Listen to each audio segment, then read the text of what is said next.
Shumai guys, welcome back to the Life to the Full podcast, the podcast that inspires and equips you to make the most of your time here on Earth. I'm your host, Dav Morse, and today I am excited. I really enjoy reading these, I really enjoy recording these, and I really enjoy thinking about the lessons of these. This is the beginning of Chapter 3 from The Richest Man in Babylon. I am releasing audiobook chapters on the podcast feed, drip feeding them little by little, and if this is the first time you're tuning in, head back to episode 24 where we start in chapter 1. But without further ado, let's get into the beginning of chapter 3.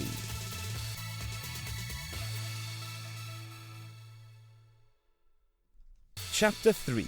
7 Cures for a Lean Purse. The glory of Babylon endures. Down through the ages, its reputation comes to us as the richest of cities, its treasures as fabulous. Yet it was not always so. The riches of Babylon were the results of the wisdom of its people. They first had to learn how to become wealthy. When the good king Sargon returned to Babylon after defeating his enemies, the Elamites, he was confronted with a serious situation. The royal chancellor explained it to the king thus. After many years of great prosperity brought to our people because your majesty built the great irrigation canals and the mighty temples of the gods, now that these works are completed, the people seem unable to support themselves. The laborers are without employment, the merchants have few customers, the farmers are unable to sell their produce. The people have not enough gold to buy food. "But where has all the gold gone that we spent for these great improvements?" demanded the king. "It has found its way, I fear," responded the chancellor, "into the possession of a few very rich men of our city. It filtered through the fingers of most our people, as quickly as the goat's milk goes through the strainer. Now that the stream of gold has ceased to flow, most of our people have nothing to show for their earnings." The king was thoughtful for some time. Then he asked, "Why should so few men be able to acquire all the gold?" "Because they know how," replied the chancellor. "One may not condemn a man for succeeding because he knows how. Neither may one with justice take away from a man what he has fairly earned to give to men of less ability."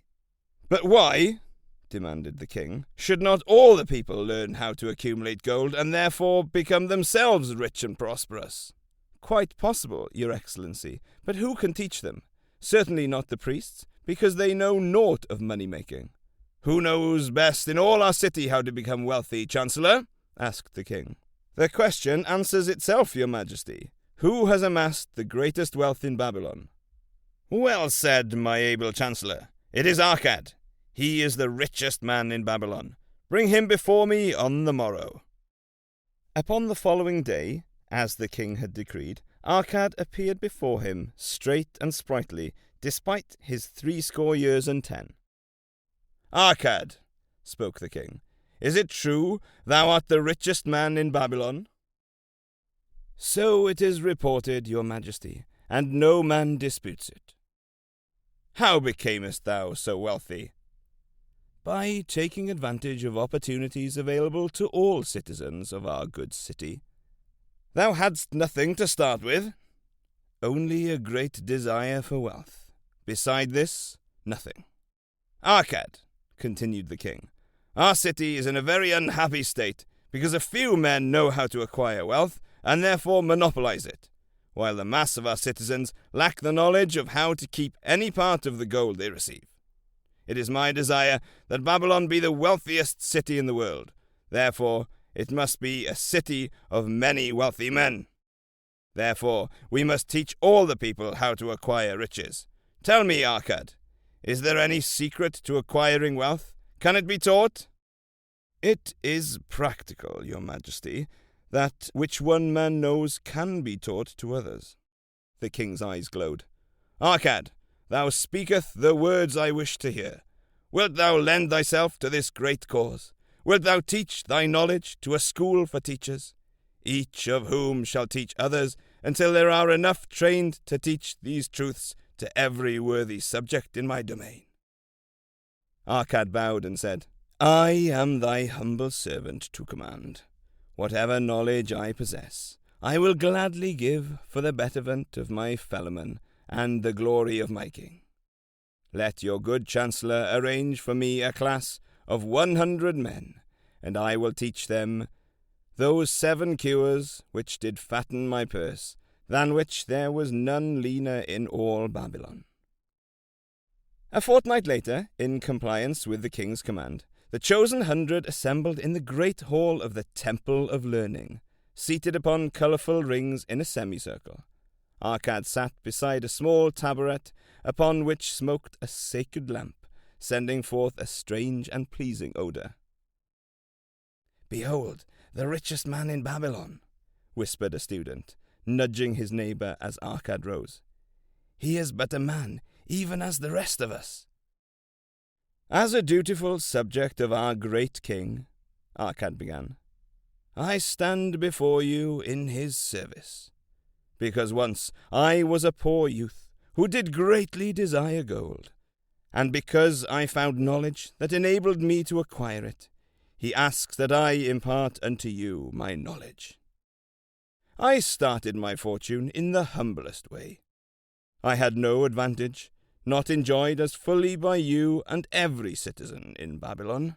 The first storehouse of my treasure was a well-worn purse. I loathed its useless emptiness. I desired it to be round and full, clinking with the sound of gold. Therefore I sought every remedy for a lean purse. I found 7. To you who are assembled before me, shall I explain the 7 cures for a lean purse, which I do recommend to all men who desire much gold. Each day, for 7 days, I will explain to you one of the 7 remedies. Listen attentively to the knowledge that I will impart. Debate it with me. Discuss it among yourselves. Learn these lessons thoroughly, that ye may also plant in your own purse the seed of wealth. First, must each of you start wisely to build a fortune of his own. Then wilt thou be competent, and only then, to teach these truths to others. I shall teach you in simple ways how to fatten your purses. This is the first step, leading to the temple of wealth, and no man may climb who cannot plant his feet firmly upon the first step. We shall now consider the first cure. The first cure. Start thy purse to fattening.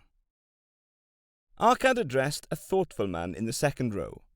My good friend, at what craft workest thou? I, replied the man, am a scribe, and carve records upon the clay tablets. Even at such labour did I myself earn my first coppers. Therefore thou hast the same opportunity to build a fortune. He spoke to a florid-faced man further back. Pray tell also, what dost thou do to earn thy bread? I, responded the man, am a meat butcher. I do buy the goats that the farmers raise, and kill them and sell the meat to the housewives and the hides to the sandal makers. Because thou dost also labour and earn, thou hast every advantage to succeed that I did possess. In this way did Arkad proceed to find out how each man laboured to earn his living. When he had done questioning them, he said, Now, my students, ye can see that there are many trades and labours at which men may earn coins. Each of the ways of earning is a stream of gold, from which the worker doth divert by his labours a portion to his own purse. Therefore, into the purse of each of you flows a stream of coins, large or small, according to his ability. Is it not so? Thereupon they agreed that it was so. Then, continued Arkad, if each of you desireth to build for himself a fortune, is it not wise to start by utilizing that source of wealth which he already has established? To this they agreed. Then Arkad turned to a humble man who had declared himself an egg merchant. If thou select one of thy baskets, and put into it each morning 10 eggs, and take out from each evening 9 eggs, what will eventually happen? It will become in time overflowing. Why? Because each day I put in one more egg than I take out. Arkad turned to the class with a smile. Does any man here have a lean purse? First they looked amused, then they laughed. Lastly, they waved their purses in jest. All right, he continued. Now I shall tell thee the first remedy I learned to cure a lean purse. Do exactly as I have suggested to the egg merchant. For every 10 coins thou placest within thy purse, take out for use but 9. Thy purse will start to fatten at once, and its increasing weight will feel good in thy hand, and bring satisfaction to thy soul. Deride not what I say because of its simplicity. Truth is always simple. I told thee I would tell thee how I built my fortune. This was my beginning. I too carried a lean purse, and cursed it because there was naught within to satisfy my desires. But when I began to take out from my purse but 9 parts of 10 I put in, it began to fatten. So will thine. Now I will tell a strange truth, the reason for which I know not. When I ceased to pay out more than 9/10 of my earnings, I managed to get along just as well. I was not shorter than before. Also, ere long, did coins come to me more easily than before. Surely it is a law of the gods that unto him who keepeth and spendeth not a certain part of all his earnings shall gold come more easily. Likewise, him whose purse is empty does gold avoid. Which desirest thou most? Is it the gratification of thy desires of each day, a jewel, a bit of finery, better raiment, more food, things quickly gone and forgotten? Or is it substantial belongings, gold, land, herds, merchandise, income-bringing investments? The coins thou takest from thy purse bring the first. The coins thou leavest within it will bring the latter. This, my students, was the first cure I did discover for my lean purse. For each 10 coins I put in, to spend but 9. Debate this among yourselves.